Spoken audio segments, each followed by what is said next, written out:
Hello students, welcome back to our class. तो बच्चों, हमने जो पिछली हमारी क्लास की थी उसके अंदर हम लोगों ने बायोटेक्नोलॉजी का इंट्रोडक्शन कर लिया था कि आखिर बायोटेक्नोलॉजी है क्या, जिसमें मैंने आपको बताया था कि लिविंग बींग्स के जेनेटिक मटेरियल को मैनिपुलेट किया जाता है। तो कुछ बच्चों का डाउट था कि मैम मैनिपुलेट क्या होता है।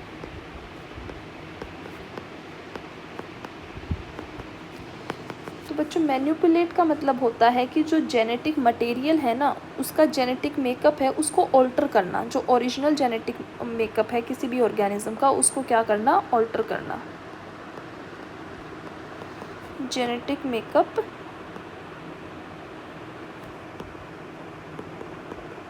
ऑल्टर करना। ऑल्टर के और क्या हो सकते हैं सिनोनिम्स?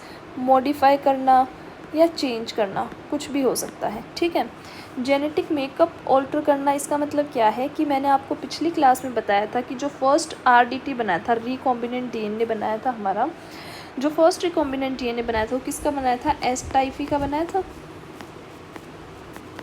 साल्मोनेला टाइफी, जो क्या कोज करता था? टाइफॉइड डिजीज़ कोज करता था। तो उसका हमने नेटिव प्लाज्मिड ले लिया था। ठीक है, अब उसका जो नेटिव प्लाज्मिड था, यानी कि जो एस टाइफी का ओरिजिनल डीएनए था, जेनेटिक मेकअप था, वो क्या करता था? टाइफॉइड डिजीज़ को कॉज करता था। लेकिन हमने क्या कर दिया? उसके जेनेटिक मेकअप को ऑल्टर कर दिया। अब मान लो कोई भी बैक्टीरिया है, क्या बैक्टीरिया किसी भी एंटीबायोटिक्स की प्रेजेंस में ग्रो करेगा? नहीं करेगा, क्योंकि एंटीबायोटिक्स उसकी जो सेल वॉल होती है उसको क्या कर देती हैं?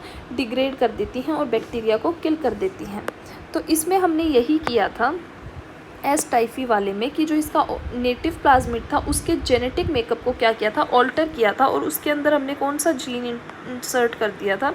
Antibiotic resistance gene. Antibiotic resistance gene insert कर दिया था। यानी कि जो नेचुरल इसका जेनेटिक मेकअप था उसको मैंने क्या कर दिया? ऑल्टर कर दिया, मॉडिफाई कर दिया, चेंज कर दिया, जिसकी वजह से क्या हुआ कि जो उसकी ओरिजिनल प्रॉपर्टी थी एंटीबायोटिक वाली कि उसकी प्रेजेंस में वो मरेगा ही मरेगा, लेकिन उसने उसको क्या कर दिया? उसने उस प्रॉपर्टी को लॉस्ट कर दिया। अब वो एंटीबायोटिक्स की प्रेजेंस में भी क्या कर जाएगा? ग्रो कर जाएगा, क्योंकि उसके पास भी अब कौन सी प्रॉपर्टी आ गई है? एंटीबायोटिक रेजिस्टेंस जीन की। तो यही मतलब था कि मैनिपुलेट करना। यही मैंने आपको क्या बताई थी? डेफिनेशन बताई थी कि लिविंग बींग्स के जेनेटिक मटेरियल को मैनिपुलेट करना ताकि अपना डिज़ायर्ड प्रोडक्ट बना सके। जो इंसुलिन में भी मैंने बताया था कि नॉर्मल बॉडी जो ह्यूमन की है वो इंसुलिन नहीं बना रही, जो भी डायबिटिक पेशेंट है उसके बॉडी में सफिशेंट अमाउंट में इंसुलिन नहीं बन रहा है। तो हम क्या करते हैं? हमें इंसुलिन प्रोड्यूस करवाना है। अब हर ह्यूमन से हम हर बार उसको आइसोलेट नहीं कर सकते, क्योंकि हमें बहुत लार्ज क्वांटिटी में चाहिए होता है। तो हम लोग डिज़ायर्ड जीन को, यानी जीन ऑफ इंटरेस्ट को आइसोलेट करके और किसी बैक्टीरिया के अंदर, ई कोलाई के अंदर ट्रांसफ़र करके क्या करवा देते हैं? उसको प्रोड्यूस करवा लेते हैं। यानी यहाँ पे भी तो इसका जेनेटिक मटेरियल, किसका? ई कोलाई का जेनेटिक मटेरियल क्या किया हमने? मैनिपुलेट कर दिया ना, चेंज कर दिया। क्योंकि पहले तो E coli normal E coli था, लेकिन अब जो after using biotech experiments on this, अब ये ई कोलाई कैसा ई कोलाई बन गया है? इंसुलिन प्रोड्यूसिंग ई कोलाई बन गया था। Insulin producing E coli. तो आई होप अब आप सबको समझ आ गया होगा कि मैनिपुलेट का मतलब क्या होता है। ठीक है, हमने पिछली क्लास में और क्या किया था? हमने फर्स्ट रिकॉम्बिनेंट डीएनए बनाया था। किसने बनाया था? स्टैनले कोहेन और हर्बर्ट बोयर ने बनाया था। किस ईयर में बनाया था? 1972 में। बायोटेक टर्म किसने दी थी? जल्दी सब लोग कमेंट करके बताओ मुझे। कार्ल इरेकी ने दी थी। ईयर आप सब लोग मुझे मेंशन करोगे कमेंट सेक्शन में कि किस ईयर में कार्ल इरेकी ने बायोटेक टर्म दी थी। ठीक है, उसके बाद इसमें हमने पढ़ा था कि कुछ टूल्स की ज़रूरत होती है बायोटेक्नोलॉजी में, क्योंकि हम जो भी एक्सपेरिमेंट कर रहे हैं, पहली बात तो ये इतने इजी एक्सपेरिमेंट्स होते नहीं हैं। ये बहुत टाइम कंज्यूमिंग होते हैं, बहुत प्रिकॉशंस के साथ और एक्यूरेसी ऑब्टेन करने के लिए बहुत सारे सेट्स रिपीट करने पड़ते हैं। तो सभी एक्सपेरिमेंट्स को करने के लिए बायोलॉजी में हमें कुछ टूल्स की ज़रूरत पड़ती है। सिमिलरली यहाँ पे भी हमें टूल्स की ज़रूरत पड़ेगी कि हमें क्या क्या चाहिएगा। ठीक है, तो आज की क्लास में हम लोग टूल्स के बारे में थोड़ा डिस्कस करेंगे कि क्या क्या हमें चाहिए, और उसके बाद हम डिस्कस करेंगे रेस्ट्रिक्शन एंजाइम्स के बारे में। रेस्ट्रिक्शन एंजाइम्स क्या थे? कल की क्लास में पिछली क्लास में मैंने आपको बताया ही था, मॉलिक्यूलर सीजर्स थे, कट करने के लिए हमें ज़रूरत पड़ती थी उनकी। तो इसको थोड़ा सा डिटेल में करेंगे, क्योंकि देखो बायोटेक है, यानी इसके अंदर लिविंग मॉलिक्यूल ही हम as a restriction enzyme use करेंगे। सीजर की तरह कोई लिविंग मॉलिक्यूल ही यूज़ करेंगे। अब वो लिविंग मॉलिक्यूल डायरेक्ट तो यूज़ किया नहीं जा सकता, उसको हम कहीं ना कहीं से तो आइसोलेट करेंगे ना, यानी किसी लिविंग बीइंग से आइसोलेट करेंगे। जैसे हमने वेक्टर की बात की थी, व्हीकल था, वेक्टर किसका काम करता था? व्हीकल का। तो वो भी हम कोई लिविंग मॉलिक्यूल ही यूज़ कर रहे थे ना, क्योंकि सारे के सारे एक्सपेरिमेंट किसके अंदर हो रहे हैं? बायोटेक में। तो हम टूल्स डिस्कस करेंगे, रेस्ट्रिक्शन एंजाइम्स डिस्कस करेंगे। ठीक है, अब देखो अपनी हेडिंग डाल लो सब लोग, टूल्स ऑफ बायोटेक्नोलॉजी। सबसे पहले हमारे पास आता है रेस्ट्रिक्शन एंजाइम्स बायोटेक्नोलॉजी के टूल्स में। इनका दूसरा नाम क्या था? बताओ सब लोग। इनका दूसरा नाम था मॉलिक्यूलर सीजर्स।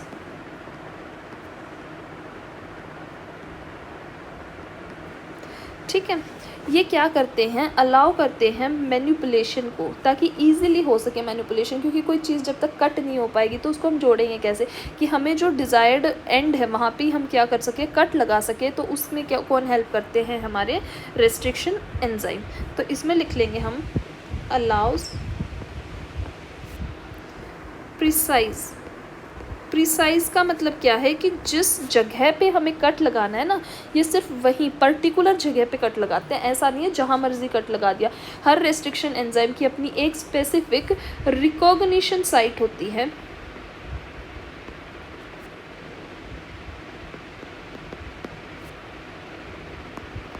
सीक्वेंस होती है, यानी वो उस सीक्वेंस को रिकॉग्नाइज करेगा, और फिर उसकी क्या होती है? एक रेस्ट्रिक्शन साइट होती है कि वो वहीं पे उसको कट लगाएगा।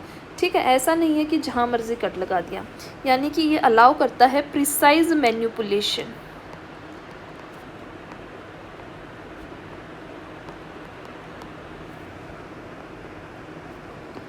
ऑफ डीएनए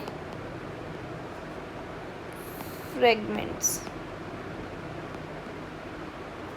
हमारी डीएनए फ्रेगमेंट थी जिसके अंदर हमारा जीन ऑफ इंटरेस्ट था, जो हमें क्या करवाना है? दूसरे ऑर्गेनिज्म में इंसर्ट करवाना है। ठीक है, तो उसकी एक रिकॉग्निशन सीक्वेंस होगी उस एक जीन ऑफ इंटरेस्ट की। वहीं पे हमारा रेस्ट्रिक्शन एंजाइम क्या करेगा? रेस्ट्रिक्शन साइट्स होती हैं और वहाँ क्या लगाएगा? कट लगाएगा। इतनी बात सबको क्लियर है? चलो आगे बढ़ते हैं। नेक्स्ट हमारे टूल्स में आ जाता है लाइगेज। अब हमने कोई चीज़ कट कर दी है, अब उसके बाद कट करने के बाद हमें जोड़ने की भी ज़रूरत पड़ती है। तो वैसे ही आपका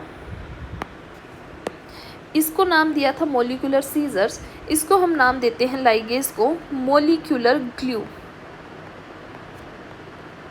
मॉलिक्यूलर ग्लू। ठीक है, मॉलिक्यूलर ग्लू का मतलब क्या है? फेविकोल। जैसे हमने पिछले वाले में एस टाइफी का नेटिव प्लाज्मिड ले लिया था, ठीक है, उसके अंदर एंटीबैक्टीरियल रेजिस्टेंस जीन इंसर्ट किया था। तो वो उसको इंसर्ट करने के लिए, उसको जोड़ने के लिए पहले तो हमने कट किया किससे? रेस्ट्रिक्शन एंजाइम से। अब उसको हमने क्या किया? ज्वाइन किया। ज्वाइन किसकी हेल्प से किया? हमने लाइगेज की हेल्प से। यानी लाइगेज को हम क्या कह देते हैं? मॉलिक्यूलर ग्लू कह देते हैं। इसमें हम लिखेंगे it join DNA fragments, it joins DNA fragments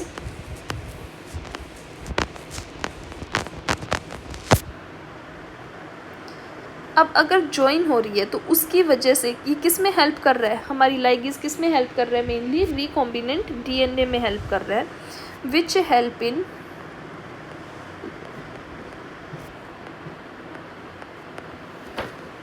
help in creation of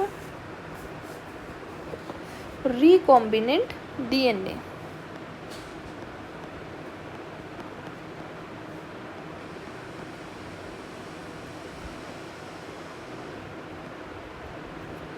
ठीक है, नेक्स्ट हमारे पास आता है टूल की तरह जो यूज़ होगा, मैंने उस दिन भी बताया था आपको, vectors.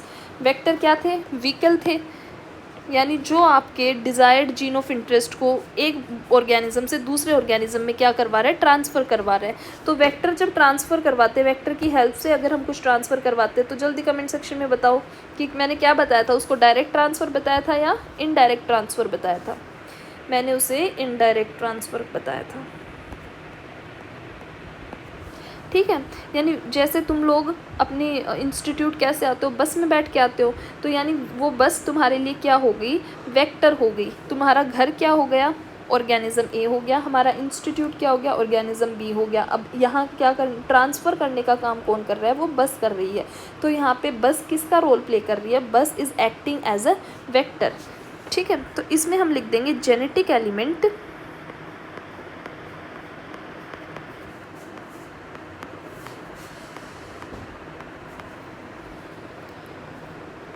used to deliver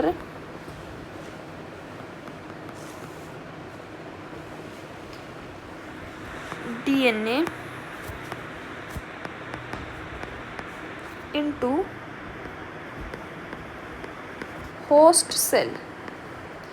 host cell कौन सा था? ई कोलाई था, क्योंकि ई कोलाई के अंदर हम ट्रांसफ़र कर रहे थे ना, यानी जिसमें जीन ऑफ इंटरेस्ट ट्रांसफ़र करते हैं उसे हम क्या कह देते हैं? Host cell. तो जेनेटिक एलिमेंट को डिलीवर करने के लिए, डीएनए से होस्ट सेल में डिलीवर करने के लिए हमें किसकी ज़रूरत पड़ती है? वेक्टर की ज़रूरत पड़ती है, हमारी गाड़ी की ज़रूरत पड़ती है। नेक्स्ट है हमारे पास डीएनए पॉलीमरेज। अब देखो, हमारा जो जीन ऑफ इंटरेस्ट है ना, हमें तो लार्ज क्वांटिटी में प्रोडक्ट चाहिए होता है, तो उस जीन ऑफ इंटरेस्ट की हमें मल्टीपल कॉपीज़ बनानी पड़ती हैं, यानी उसकी बहुत सारी, उसको मल्टीप्लाई करवाना पड़ता है। तो उसको मल्टीप्लाई हम कैसे करवाते हैं? उसको मल्टीप्लाई करवाते हैं हम पीसीआर में, पॉलीमरेज चेन रिएक्शन में। एक रिएक्शन होती है, उसको फॉलो करवाते हैं, जिसमें एम्प्लीफिकेशन होता है डीएनए का। ठीक है, तो ये कौन सा टूल हो जाएगा? पीसीआर वाला किसके अंदर आ जाएगा? आपका डीएनए पॉलीमरेज के अंदर। इसमें क्या होता है? ये सिंथेसाइज करता है डीएनए को, नया डीएनए सिंथेसाइज करेगा, सिंथेसाइज डीएनए, जिसकी वजह से क्या होता है? Enabling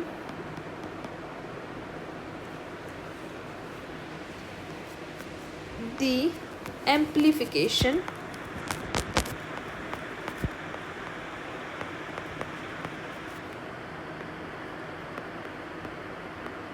of DNA sequence.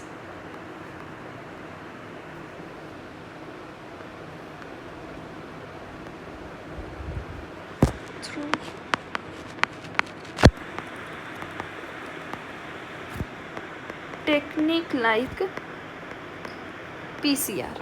Amplification क्या मतलब क्या होता है? कि नंबर इंक्रीज़ करना, यानी डीएनए को सिंथेसाइज करेगा और उस डीएनए की जो एम्प्लीफिकेशन है उसका नंबर इंक्रीज़ करवाएगा।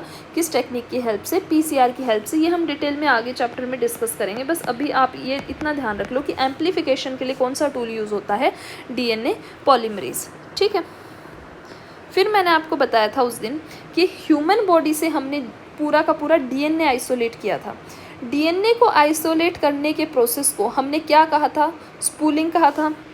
ठीक है, हमने स्पूलिंग की कैसे थी?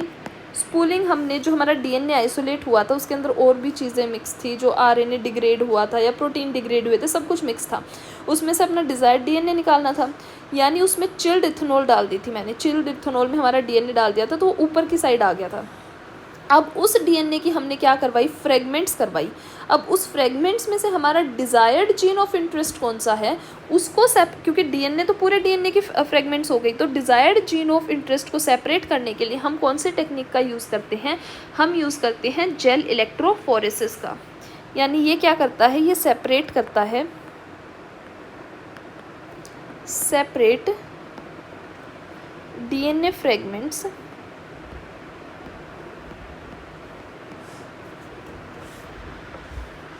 Based on size. ये भी हम आगे पूरा डिटेल में डिस्कस करेंगे कि साइज़ के बेसिस पे, जैसे जो छोटी फ्रेगमेंट्स होती हैं वो आगे मूव कर जाएंगी, जो लंबी फ्रेगमेंट्स रहती हैं वो पीछे रह जाती हैं, उस हिसाब से इसमें साइज़ के डिफरेंस पे हम सेपरेट कर लेते हैं डीएनए फ्रेगमेंट्स को। ये आगे पूरा डिटेल में डिस्कस करेंगे, ठीक है। बस इतना ध्यान रखो कि जो डीएनए था उसके हमने टुकड़े कर दिए, उन टुकड़ों में से हमें जो डिज़ायर्ड जीन ऑफ इंटरेस्ट है उसको सेपरेट करने के लिए हम कौन से टूल का यूज़ करेंगे? जेल इलेक्ट्रोफोरेसिस का यूज़ करेंगे।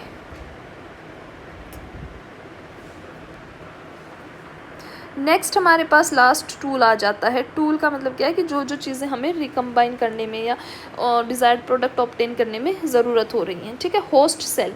होस्ट सेल क्या है? The organism or cell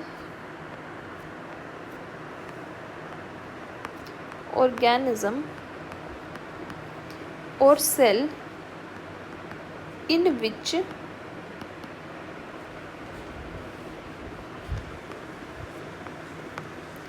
manipulate DNA is introduced and expressed। इस लाइन का मतलब क्या है कि वो ऑर्गेनिज्म या सेल जिसके अंदर मैनिपुलेटेड डीएनए को हमने इंट्रोड्यूस किया है और एक्सप्रेस करवाया है, क्या होगा? ये ई कोलाई होगा ना। मैनिपुलेट डीएनए को इंट्रोड्यूस करने का मतलब क्या है कि जो उसके अंदर डिज़ायर्ड प्रॉपर्टी हमें डालनी थी ना, वो हमने पहले ही वेक्टर क्या लिया था? प्लाज्मिड को एज अ वेक्टर लिया था, उसके अंदर इंसुलिन जीन डाल दिया, यानी वो डीएनए क्या हो चुका है? अब मैनिपुलेट हो गया। अब उस मैनिपुलेटेड डीएनए को किसके अंदर इंट्रोड्यूस करवा दिया? ई कोलाई के अंदर। तो जिसके अंदर तुम मैनिपुलेटेड डीएनए को इंट्रोड्यूस करवाते हो उसको तुम क्या कह दोगे? होस्ट सेल कह दोगे। अब उसे इंट्रोड्यूस करवाना ही सिर्फ हमारा काम नहीं था, मैंने पहले भी बताया था आपको कि वो वहाँ पे एक्सप्रेस भी होना चाहिए। एक्सप्रेस होने का मतलब क्या है कि डीएनए से आरएनए बनना चाहिए और उस आरएनए से क्या होना चाहिए? प्रोटीन भी बनना चाहिए। यानी कि वहाँ वो प्रोटीन बनाए, उस होस्ट सेल के अंदर वो प्रोटीन भी बनाए, तभी तो हमारा सक्सेसफुल होगा एक्सपेरिमेंट पूरा का पूरा, ठीक है। तो ये सारे हमारे टूल्स थे बायोटेक्नोलॉजी के। कौन कौन से हमने डिस्कस किए? Restriction enzyme, ligase, vector, DNA polymerase, gel electrophoresis और होस्ट सेल।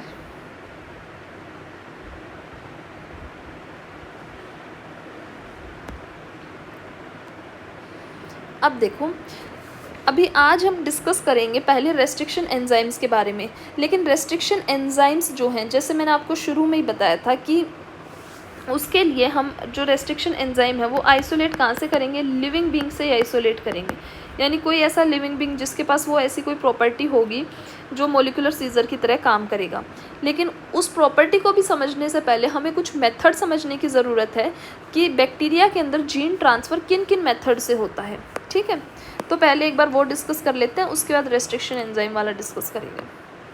अब देखो, जो जीन ट्रांसफ़र है एक बैक्टीरिया के अंदर वो 3 मेथड से होता है। पहला मेथड तो है ट्रांसफॉर्मेशन। इसमें फॉर्मेशन वर्ड आ रहा है ना, तो इससे याद रख लेना कि फॉरेन डीएनए का अपटेक होगा। यानी कि ट्रांसफॉर्मेशन की डेफिनेशन क्या हो जाएगी? A bacterium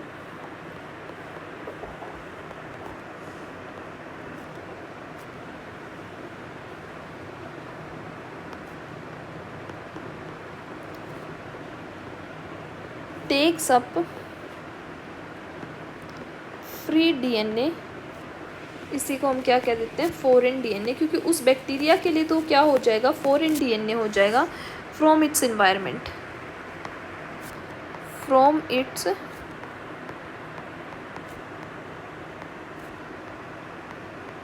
environment. कैसे? सिंपल सी बात है कि सपोज करो ये क्या है? एक ई कोलाई पड़ा हुआ है, ठीक है।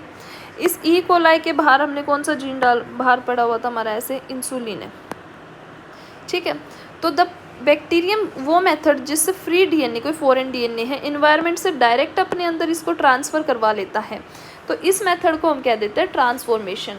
अब इसके डिफरेंट मेथड्स होते हैं, वो आगे ही डिटेल में डिस्कस करेंगे। बस अभी के लिए इतना ध्यान रखना है कि बैक्टीरिया टेकअप कर लेता है फ्री डीएनए को अपने इन्वायरमेंट से, उसको हम कह देते हैं ट्रांसफॉर्मेशन, ठीक है। नेक्स्ट है हमारे पास ट्रांसडक्शन। ट्रांसडक्शन में क्या होता है, तुम लोगों ने पढ़ा होगा 11th क्लास की बायोलॉजी में, बैक्टीरियोफाज के बारे में पढ़ा था, याद आया?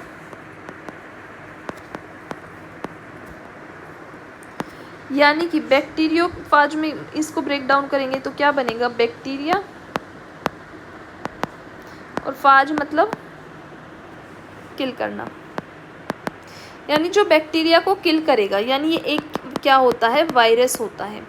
यानी वो वायरस जो बैक्टीरिया को किल करते हैं उनको हमने क्या नाम दिया, बैक्टीरियोफाज। अब इन वायरसेस के ऊपर एक प्रोटीन कोट होती है, जिस प्रोटीन कोट को हम क्या कहते हैं, कैप्सिड कहते हैं। इस प्रोटीन कोट के अंदर हमारा जेनेटिक मटेरियल प्रेजेंट होता है, हमारा नहीं, वायरस का, ठीक है। तो ये जो वायरस का जेनेटिक मटेरियल प्रेजेंट होता है, जब ये किसी बैक्टीरिया के ऊपर जाएगा,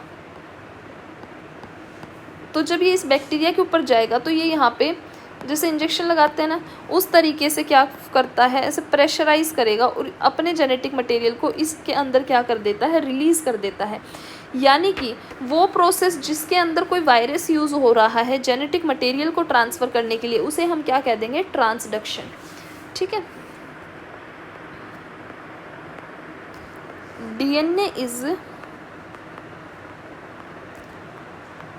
transferred from one bacterium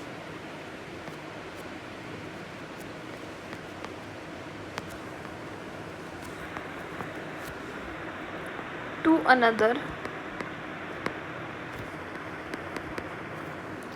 via a virus। Mostly क्या होता है, वो बैक्टीरियोफाज, ठीक है। वायरस की हेल्प से जब हम जेनेटिक मटेरियल को ट्रांसफ़र कर रहे हैं तो उस मेथड को क्या कह देंगे, transduction.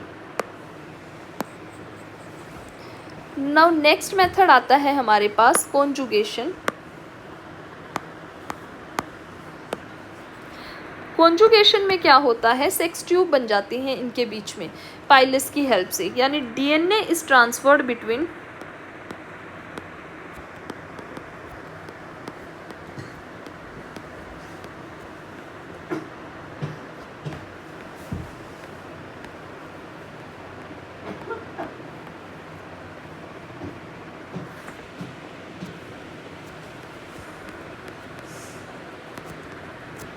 bacteria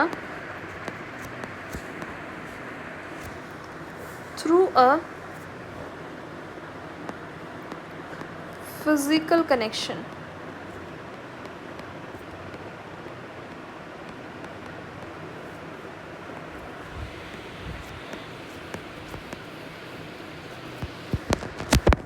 Usually a pilus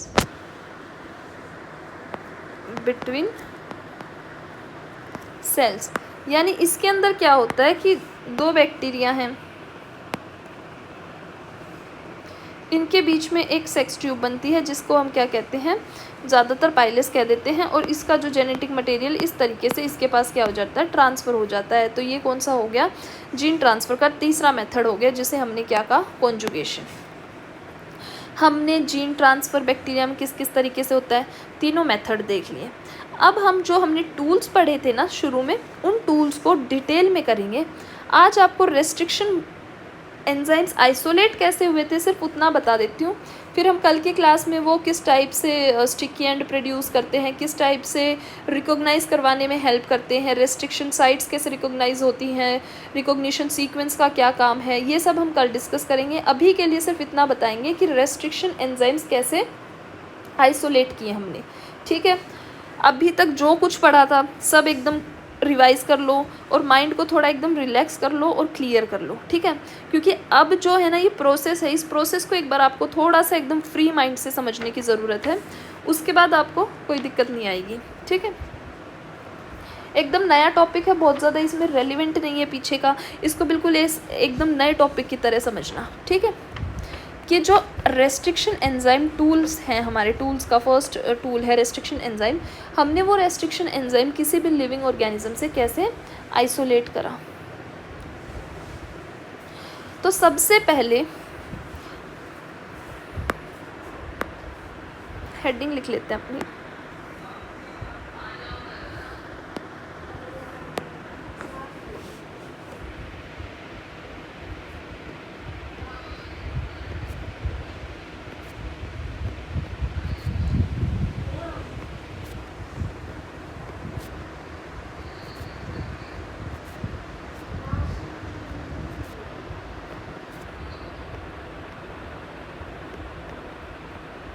देखो, हमने रेस्ट्रिक्शन एंजाइम्स को आइसोलेट कहाँ से किया, सिंपल सी बात से समझेंगे। जो ई कोलाई होता है ना, कोई भी बैक्टीरिया है, ई कोलाई है, उसके पास एक सिस्टम होता है रेस्ट्रिक्शन मॉडिफिकेशन सिस्टम। जब एक बैक्टीरिया को कोई भी वायरस इन्फेक्ट करता है तो उस बैक्टीरिया को पता चल जाता है कि मेरे अंदर वायरस आया है। अगर कोई फॉरेन बॉडी किसी बैक्टीरिया के अंदर एंटर करेगी तो क्या वो उसे इतनी ईजिली अपनी बॉडी के अंदर कब्जा कर लेने देगी? नहीं ना। तुम खुद सपोज करो तुम्हारे घर में कोई भी चोर है या कोई भी अननोन पर्सन आके तुम्हारे घर में एकदम से कब्जा करने लग जाएगा, क्या तुम इतनी आसानी से उसको अपने घर में रहने दोगे? नहीं ना। तुम अगर मान लो उसकी इंटेंशन सही नहीं है तो तुम लोग पुलिस को बुला लोगे या अपनी सेफ्टी के लिए जो भी प्रिकॉशंस लेना चाहोगे वो सब लेते हैं। तो सिमिलरली हमारा बैक्टीरिया भी यही करता है। हम बात कर रहे हैं ई कोलाई की। जो ई कोलाई है, ठीक है, इसको थोड़ा और अच्छे से बनाते रहो।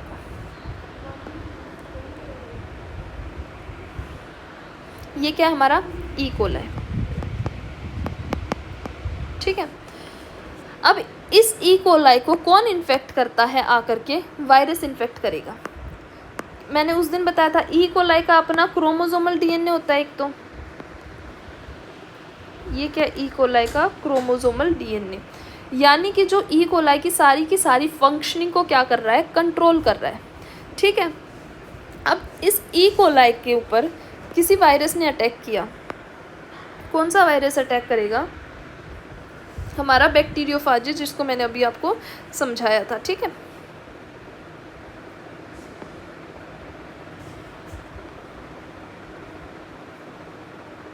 ये क्या है? हमारा बैक्टीरियोफाज।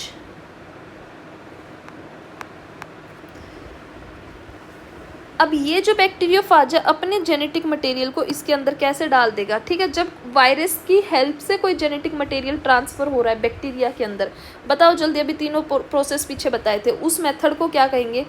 उस मेथड को हम कह देंगे ट्रांसडक्शन। कि जीन ट्रांसफ़र में कौन सा मेथड यूज़ हो रहा है? तुम्हारा वायरस यूज़ हो रहा है जीन ट्रांसफ़र में, तो उस मेथड को क्या कह दिया? ट्रांसडक्शन, ठीक है।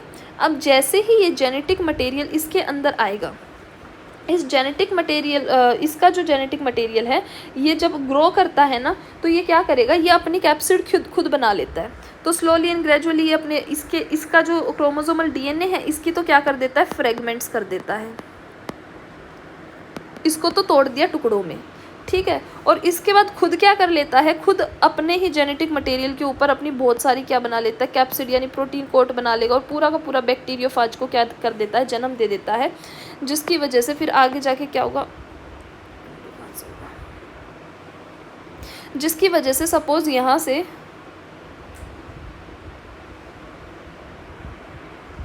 जिसकी वजह से ये सेल क्या हो जाता है? किल हो जाता है और ये बर्स्ट आउट हो जाएगा और तुम्हारे जो नए बैक्टीरियोफाज बने हैं ना वो रिलीज़ हो जाते हैं, ठीक है। यानी इस मेथड से इसने क्या किया? इस बैक्टीरिया को किल कर दिया। लेकिन मैंने आपको अभी बताया था थोड़ी देर पहले, क्या ये बैक्टीरिया इतनी आसानी से अपने आप को मरने देगा? नहीं। ये क्या करता है?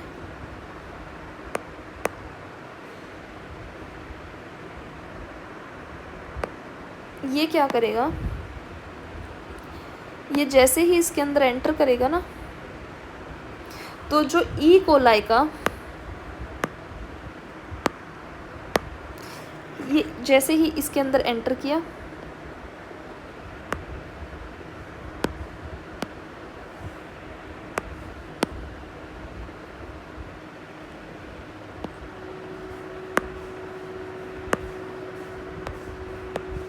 तो ई कोलाई का जो क्रोमोसोमल डीएनए है वो ये पहचान लेगा कि ये मेरे सेल के अंदर आ गया है और अब ये क्या करेगा, ये मेरे को किल करेगा। तो ये अपने आप को क्या करता है, ये बचाने की कोशिश करता है। तो ये एंजाइम रिलीज़ करता है। कौन से एंजाइम से रिलीज़ करता है, restriction enzyme.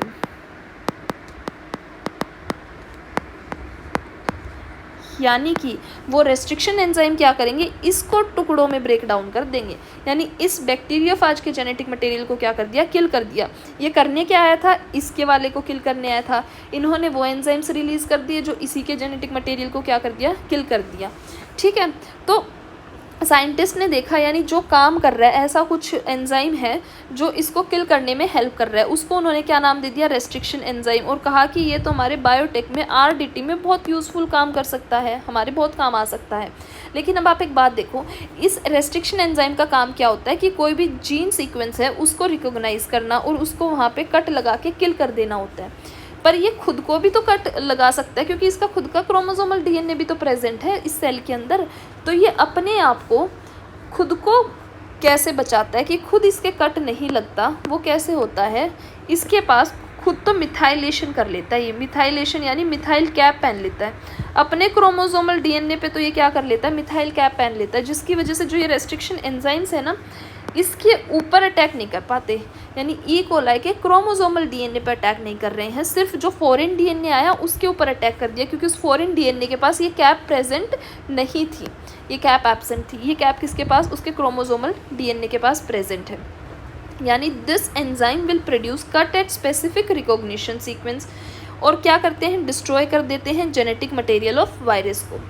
Virus growth restricted इन बैक्टीरिया। अब वायरस की जो ग्रोथ है बैक्टीरिया में क्या हो गई, रेस्ट्रिक्टेड हो गई। ठीक है, but these restriction endonucleases will not cut its own chromosomal DNA. ये अपने खुद के क्रोमोसोमल डीएनए को कट नहीं करते, क्योंकि मिथाइलेज एंजाइम मॉडिफाई कर देता है इसके जेनेटिक मटेरियल को और प्रिवेंट करता है क्रोमोसोमल डीएनए की डिग्रेडेशन को। तो इस प्रॉपर्टी को जब देखा ना साइंटिस्ट ने कि ये तो बहुत यूज़फुल प्रॉपर्टी है, तो तभी के तभी उन्होंने ई कोलाई से ये एंजाइम क्या करना शुरू कर दिया, आइसोलेट करना शुरू कर दिया। और मैंने आपको बताया था कि ई कोलाई बहुत छोटा सा बैक्टीरिया है, बहुत जल्दी मल्टीप्लाई करता है। इसकी सेल साइकिल कितने टाइम में कंप्लीट हो जाती है, 20 मिनट्स में, 18 to 20 मिनट्स लेता है और बहुत जल्दी मल्टीप्लिकेशन है, बहुत लार्ज क्वान्टिटी में प्रोड्यूस हो जाता है और डिज़ायर्ड प्रोडक्ट बहुत जल्दी दे देता है हमें। तो इसीलिए उन्होंने इसमें से इस रेस्ट्रिक्शन एंजाइम को आइसोलेट कर दिया। यानी अब ये किसी लिविंग मॉलिक्यूल से आइसोलेट हुआ है ना, तो ये क्या है, ये बायोटेक में यूज़ हो सकेगा। और लिविंग बींग से आइसोलेट है तो ये क्या है, किसी लिविंग बींग के ही जेनेटिक मटेरियल के अंदर क्या करेगा, कट्स प्रोड्यूस करेगा। अब तुम्हारे रेस्ट्रिक्शन मॉडिफिकेशन सिस्टम तुमने आज समझ लिया। कल हम रेस्ट्रिक्शन एंजाइम के टाइप्स पढ़ेंगे कि 2 टाइप के होते हैं, एंडोन्यूक्लियसेस और एक्सोन्यूक्लियसेस, वो डिटेल में करेंगे। आज के लिए बस इतना ही है। घर पे अपना इसको कर लेना, एनसीईआरटी की रीडिंग ले लेना, इसके नोट्स बना लेना और अच्छे से अपने चैप्टर को रिवाइज करना। मॉड्यूल जो है तुम्हारे मॉड्यूल के प्रैक्टिस सेट 1 है, उसमें ये कवर हो जाएंगे इसके क्वेश्चंस, तो प्रैक्टिस सेट 1 भी लगा लेना मॉड्यूल का आज।